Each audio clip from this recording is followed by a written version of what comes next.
Welcome to HRS 5200, Assistive Technology for Seating Mobility. I'm Carmen De Giovane, and I'm working with the School of Health and Rehabilitation Science and the Office of Distance Education and E-Learning at The Ohio State University to bring you this great introduction video.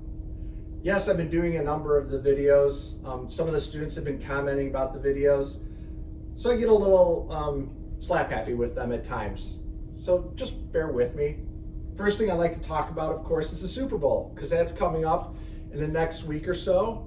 We've got Kansas City Chiefs going against the Tampa Bay Buccaneers. Of course, I'm rooting for the Kansas City Chiefs. And I'll tell you why. Because my wife said I had to. So that's always a good reason when your spouse tells you that you need to root for a specific team, always a good reason to agree with them. And of course, I'm doing that. The other thing is I appreciate some people reached out to me about the New Girl episode, so I appreciate that. I'm glad you're watching the videos. They wanted me to take a survey to see what type of character I am or which character I most align with. Comes out I'm most aligned with Nick. Not sure if that's a good thing or a bad thing, but it does make life interesting and it gives me something to talk about in these videos. So now I'll talk about the stuff I'm supposed to talk about, seating and wheel mobility. There's lots to talk about. So did you ever think that there were so many different postures and different ways to position yourself? I had a lot of fun putting that video together. I hope everybody watched it and putting the moving in those different postures. And it really helps me to better understand the technology that we'll be talking about later on in this course. I also hope you enjoyed the fact that I had the mirror there, if you didn't notice that. So let me know, either post in the discussion post or in an email of what you thought about that video, if you thought it was a good thing or a bad thing, or ways that I could do it better.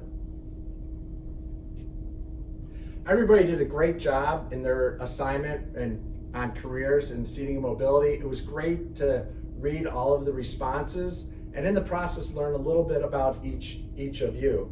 I really do appreciate Ryan Martin taking the time to do that video, and I hope you enjoyed it as much as I did.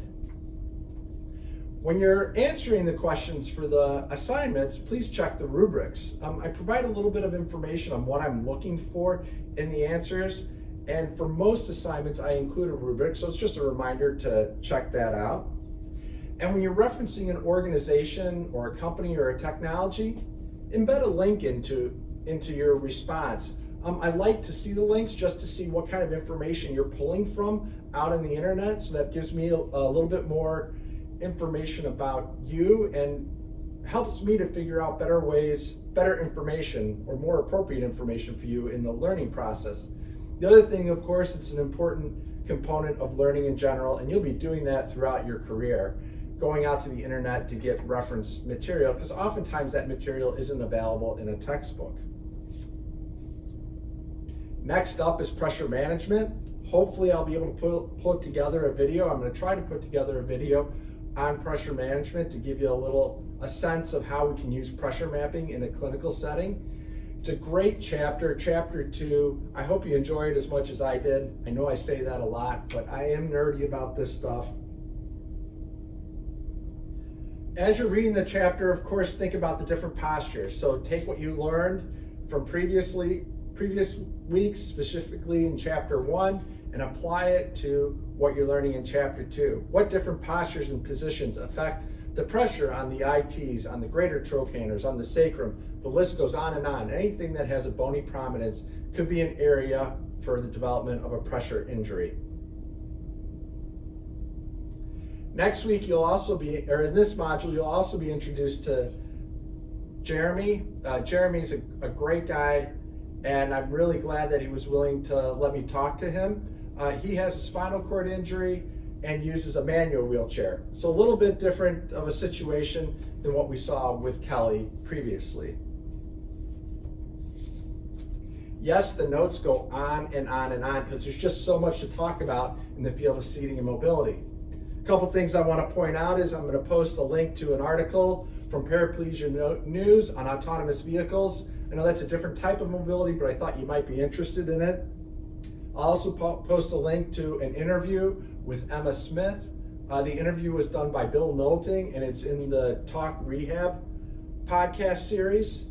It's a great podcast because Emma talks about what is it like to be an occupational therapist, an assistive technology professional that has her PhD, so is interested in research, grew up in Canada and practiced in Canada, so we're kind of getting that international flavor, and currently lives in Ireland where she does her research. And her research is really looking at assistive technology in a world view. So I think you'll enjoy it if you have time to check out that interview.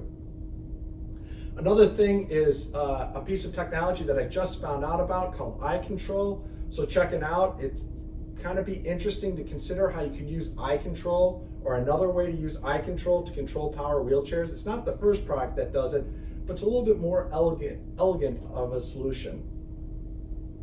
And as always, reach out to me if you have any questions, have any concerns, or you're having any issues with getting through the material for each module. I try to keep it I try to keep the modules set up the same way every week to make it easier for you, but if you're having any issues, please reach out to me and let me know.